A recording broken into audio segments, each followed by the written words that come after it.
Thank you, Gordon, for agreeing to speak with us today. I think first off, I just want you to introduce yourself to the people. I know many people will already be very familiar with who you are, but for those who are maybe Australia or USA and our clients, if you could give us a little bit of an introduction as to yourself. Well, thank you, Mark.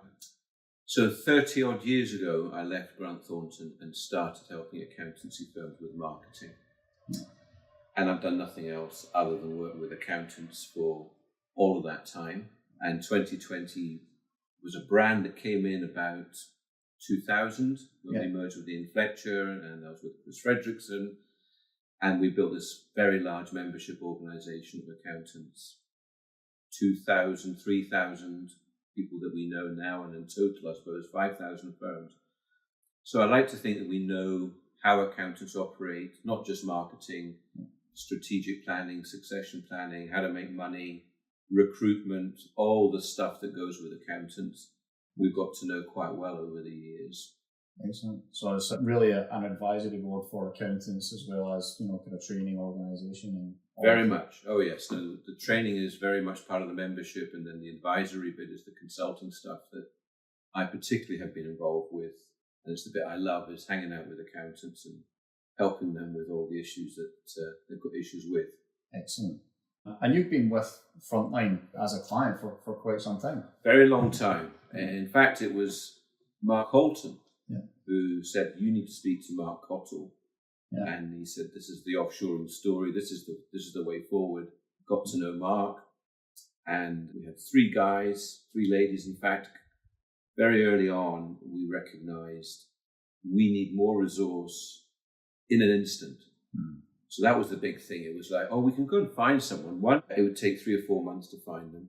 Two, they would cost more money, but that actually wasn't the driver. It was icing on the cake. And then we got 3 guys, 3 ladies. I remember well, they flew in from Manila and spent 2 or 3 weeks coming in the office every day. We put them up at a hotel. We took them out for dinner, got to know them. They got to know us. So that when they went back to Manila, they really did feel part of the team. Yeah. So I think it was a huge, big tick in our box, and freed up people's time in the UK to do more things that otherwise they wouldn't have been able to have done. Yeah, definitely. Had you tried anything like outsourcing or anything like that before? No, absolutely not. No, we knew it was coming. Yeah, because we keep our eye on the ball with the American market and the Australian market, and there was some chit chat about there aren't enough resources in our world. It was website design and databases. Just hard work to find the people, and of course, because we hang out with accountants, it became crystal clear that there was simply nowhere near enough accountants to satisfy demand, and technology really allowed people to start working from all sorts of parts of the world. Yeah. So no, we never tried it. So Frontline were our first foray. Yeah. And I'm pleased to say our last foray. Excellent. And obviously you mentioned that you brought the team over to work side by side. That must have been a real help in terms of integrating them into your team. How did you get on with the team on a kind of day-to-day basis? I mean, did you check in with them when they were here? No. Once they went back? Yeah. Every day. Yeah. So they would come online for the team. We did team talks, team chats, and every single day they would come online, 9 a.m. UK time. Yeah. About 3 o'clock in the afternoon, Manila time. But because they knew the guys quite well, having spent 3 weeks, I actually think it was a big tick. Like, that's essential. Yeah. They would never have had that camaraderie, that friendship, that, I know who I'm talking to. I know how it all works. Yeah. Yeah, it would have been difficult otherwise, I think. Yeah. And obviously, having those team members already doing a lot of the stuff in the background, I think it was like marketing, database, all of that kind of stuff, it must have freed up your UK team to get on with a lot more. That's why we did it. Yeah. That was it. So we recognised that we needed, like every business, you need to grow, and you need to do marketing, you need to do stuff that's more local. I mean, the simple version is I get in the car and go and see someone. Well, that wouldn't be possible if I was having to do some of the work that the guys in Manila were doing. Yeah. Someone needs to do it. So it was all remote once we got it up and running, which freed up my time and other people's time to do more, if I may use the word, local things. Yeah.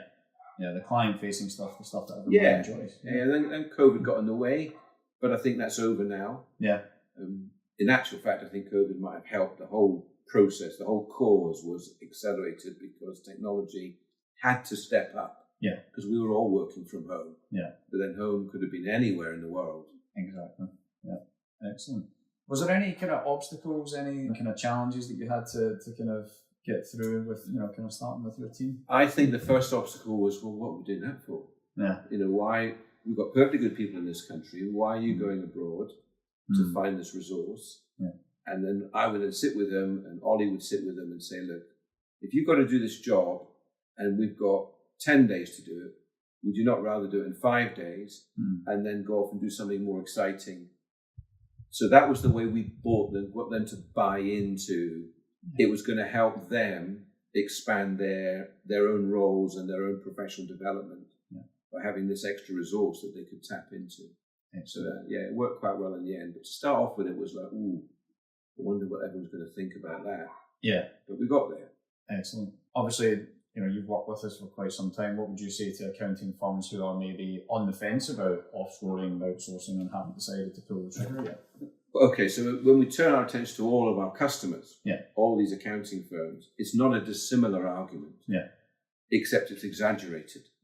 Because when you just focus in on a particular skill, payroll, accounting, auditing, there really is a big shortage globally of these skilled people given the demand that clients are placing on them.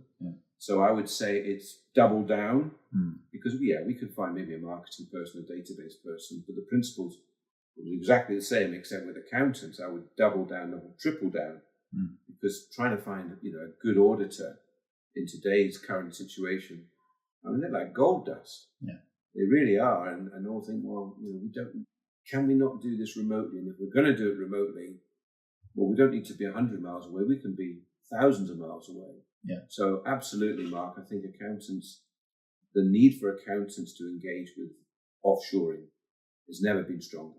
Yeah. Right. Excellent.